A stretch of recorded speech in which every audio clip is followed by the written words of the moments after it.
Julius कहता है, चिंता करने की कोई जरूरत नहीं है माय डियर, मैं इसे संभाल सकता हूँ। फिर हमें किंग के महल का सीन दिखाते हैं। दरवाजे पर पहरा देने वाले नौकरों में से एक कहता है, मुझे माफ करे योर मैजेस्टी किंग जूलियस।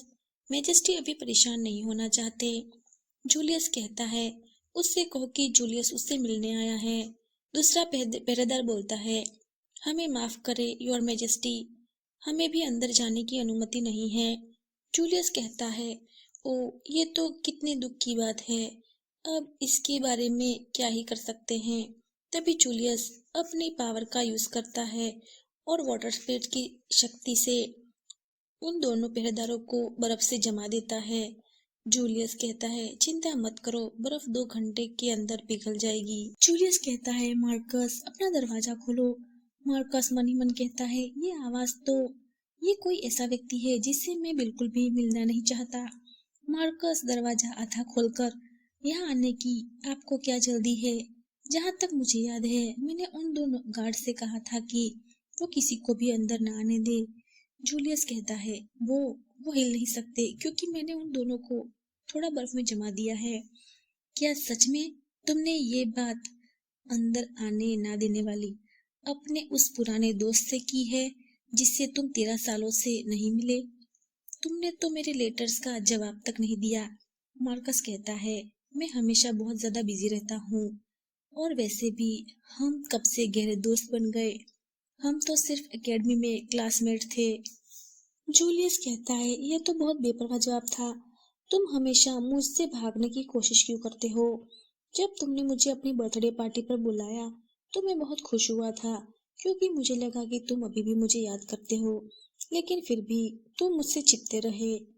मुझे देखने या मेरे साथ बात करने का तुम्हारे पास समय नहीं है। मार्कस कहता है, मैंने इस महाद्वीप के सारे रूलर्स और नोबल्स व्यक्ति को आमंत्रित किया था। आप मेरे इरादे को गलत समझ रहे हैं। जूलियस कहता है, तो फिर आप इस दरवाजे को कसकर क्यों पकड़ के रखा है? क्या तुम कुछ छुपा रहे हो? मार्कस कहता है, मैंने तुम्हें बताया था कि मैं कितना बिजी हूँ। तुम अपने क्वार्टर में वापस क्यों नहीं जाते? पेट्रा मन ही मन कहता है, मार्कस का दोस्त एकेडमी में? कहीं वो किंग जूलियस तो नहीं, साइरस के पिता? मैं तुम्हारी मदद करूंगा मार्कस से बात करने में।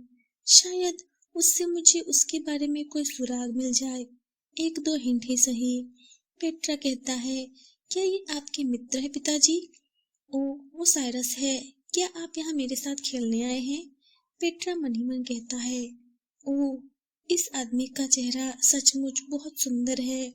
उसके लंबे सुनहरे बाल, गहरी नीली आंखें जो किसी समुंदर जितनी शांत है, और चेहरा इतना खूबसूरत, जैसे खुद कोई एंजल धरती पर उतर आया हो।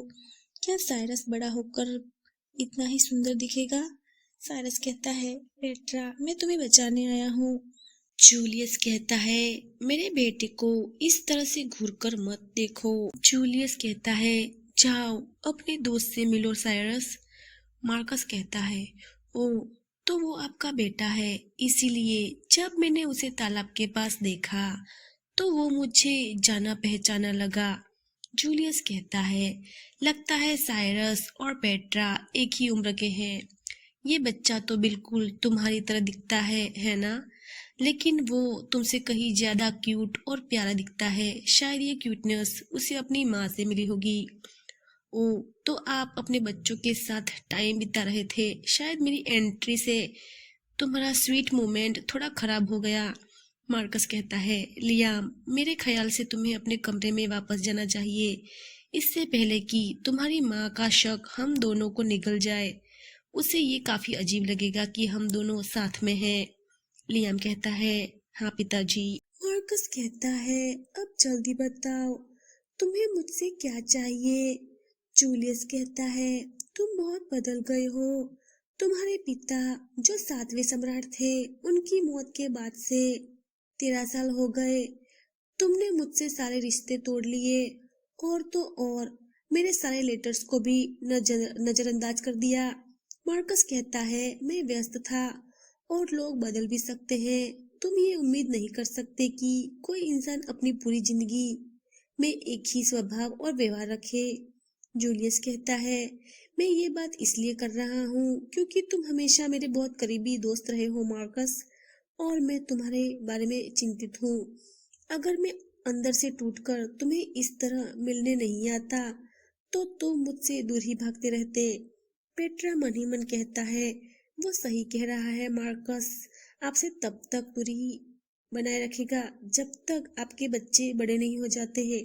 नोवेल में उन्हें इस तरह आमने सामने बात करने का मौका सिर्फ तब मिला था जब जूलियस को पता चला कि उसकी बेटी लियाम यानी मार्कस के बेटे से प्यार हो गया। जूलियस कहता है, आप अब ऐसे इंसान बन गए हैं जिन्हें मैं अब मुश्किल से पहचान पाता हूँ। आप पहले बहुत अच्छे, प्यार से बात करने वाले, अपनापन दिखाने वाले और बहुत परवाह करने वाले। मुझे तो यकीन नहीं हुआ जब आपने लिक्टनस्टाइन परिवार के ग्रैंड प्रिंसेस से शादी की। मुझे बस इतना पता है कि लिक्टनस्टाइन परिवार एथेलियस साम्राज्य के शाही परिवार के बाद दूसरा सबसे ताकतवर और प्रभावशाली परिवार था। हालांकि शाही परिवार हमेशा लिक्टनस्टाइन परिवार का बहुत सम्मान करता था, लेकिन उन्होंने कभी ये नहीं सोचा कि दोनों परिवारों की शादी के जरिए रिश्ता जोड़ा जाए, क्योंकि उन्हें डर था कि अगर ऐसा हुआ तो लिक्टनस्टाइन परिवार ताकत और प्रभाव के मामले में शाही परिवार से भी आगे निकल जाएगा।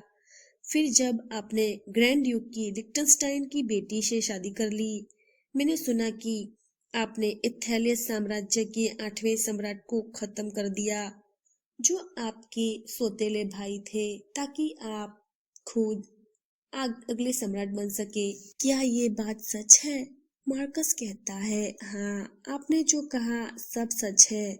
मैंने उस अयोग्य सम्राट को मार डाला।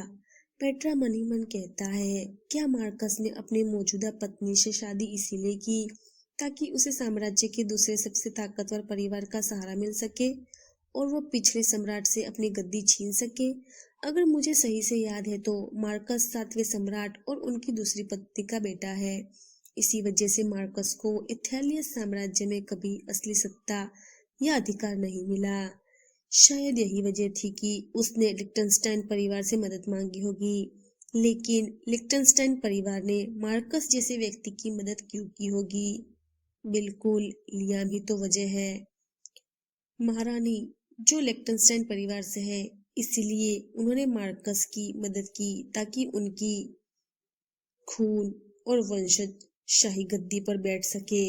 महारानी का मकसद साफ है, अगर लियाम अगला सम्राट बनता है तो लिक्टनस्टाइन परिवार की पकड़ और ताकत पूरे साम्राज्य पर और बढ़ जाएगी।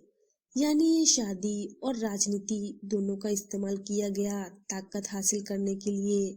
जूलियस कहता है, फिर मैंने सुना कि आपकी एक और संतान है जो आपकी प्रेमिका से हुआ है, और जो मैंने सुना उसके मुताबिक आपने उस नाजायज बच्चे के अस्तित्व को छिपाने की कोशिश की।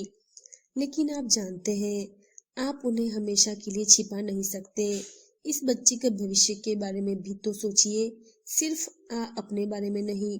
अगर आपको उनकी जिम्मेदारी उठाने की इच्छा नहीं थी तो फिर पैदा ही क्यों किया? पेट्रा मन ही मन कहता है, अरे वाह, इस साबाथिया राजा में तो हिम्मत है। उसने इस निर्देशन की पिता के सामने बोलने की हिम्मत की। बहुत अच्छे, इस बेवकूफ बाप को तो ऐसे ही डांटते रहो। काश मेरे पास अभी पॉपकॉर्न होता तो मैं ये सीन देखते हुए मजे से खा रहा होता। जूलियस कहता है, मुझे एक अच्छा विचार आया है, क्यों ना मैं पेट्रा को गोद ले लूं? वो मेरे राज्य में ज्यादा सुरक्षित रहेगा। मैं उसकी परवरिश ऐसे करूंगा जैसे वो मेरा अपना ही बच्चा हो। पेट्रा कहता है, प्लीज प्लीज अंकल, पेट्रा को गोद ले लीजिए। पेट्रा वादा करता है कि बहुत मेहनती बच्चा बनूंगा। पेट्रा झाड़ू पोछा कर सकता है, कपड़े भी धो सकता है। जूलियस कहता है, क्या क्या तुम्हारे पिता ने तुम्हें ऐसे काम करवाए? आप हद से बाहर जा रहे हैं मार्कस। आपकी हिम्मत कैसे हुई अपने ही बच्चों को बड़ों वाला काम करवाने की? इधर आओ मेरे बेटे, चलो अंकल जूलियस के साथ घर चलते हैं, ठीक है? पेट्रा कहता है, वाह पेट्रा अंकल जूलियस जैसा सुंदर पिता चाहता है। जूलियस सोचता है, क्या सुंदर। पेट्रा जूलियस की गोद में बैठकर मार्कस को चिढ़ाता है। मार्कस कहता है, कैसी शरारती छोटी लोमड़ी है। मैंने उसे कभी भी ऐसा काम करने का आदेश नहीं दिया था। पेट्रा मन ही मन कहता है, लेकिन तुम मुझसे कभी मिलने नहीं आए। आपकी नौकरानियों ने मुझे बहुत सताया और आपको इसका जरा भी अंदाजा नहीं था। जूलियस कहता है, तुम तो पहले जैसे ही हो, मजाक भी बर्दाश्त नहीं कर पाते। लेकिन मैं तुम्हारे इस प्यारे बेटे को गोद लेने के बारे में सच में गंभीर हूँ। मार्कस कहता है, जूलियस, मैंने कभी अपने बच्चे को किसी और को देने का इरादा ही नहीं किया था। मैं इसे ऑफिशियली अपना बेटा होने का सम्मान दूंगा और उसकी रक्षा करूंगा। ये बच्चा एथेलेस साम्राज्य के सभी नागरिकों के लिए एक वरदान बनेगा। पेट्रा मन ही मन सोचता है, वरदान? आखिर वो क्या करने की योजना बना रहा है? जूलियस कहता है, तो आप इस बच्चे की रक्षा के लिए कोई योजना बना रहे हैं। शायद आप पूरी तरह से नहीं बदले हैं। आप अभी भी वही मार्कस है जिसे मैं जानता हूँ। मैं बस इतना कहना चाहता हूँ कि आप पूरी तरह से अकेले नहीं हैं। मैं अभी भी यहाँ हूँ और मुझे आपकी परवाह है। अगर तुम्हें मेरी मदद की जरूरत हो तो जरूर बताना, मैं तुम्हारा साथ हमेशा दूंगा। लेकिन आप कोई मूर्खतापूर्ण काम करने की हिम्मत करेंगे तो मैं चुप नहीं बैठूंगा। पेट्रा, जब भी तुम्हारे पिता तुम्हारे साथ कुछ बुरा करे तो प्लीज मुझे बताना, ठीक है? पेट्रा कहता है, ठीक है अंकल। हे पापा, उसकी बात सुनी ना। अगर आपने मेरे साथ कुछ बुरा व्यवहार किया तो मैं पापा जूलियस को इसके बारे में बताऊंगा। अ, अरे नहीं, मेरा मतलब है अंकल जूलियस। जूलियस कहता है, कोई बात नहीं पेट्रा, तुम मुझे पापा बुला सकते हो। जूलियस मन ही मन कहता है, ओ माय, ये बच्चा कितना क्यूट है। उसे देखो मार्कस, मुझे लगता है कि तुम्हारा बेटा तुमसे ज्यादा मुझे पसंद करता है। मार्कस कहता है, बहुत हो गया, तुम अब जा सकते हो। जूलियस कहता है, आपको ऐसा कहने की जरूरत नहीं है, मैं तो बस वापस जाने ही वाला था। साइरस, क्या तुमने सुना कि अंकल मार्कस तुम्हारे दोस्त की रक्षा करेंगे? साइरस कहता है, हाँ पापा। जूलियस कहता है, अच्छा, अब अपने दोस्त को अलविदा कहो। बाहर लगभग अंधेरा हो गया है, हमें जल्दी से वापस जाना होगा, इससे पहले कि आपकी माँ को चिंता होने लगे।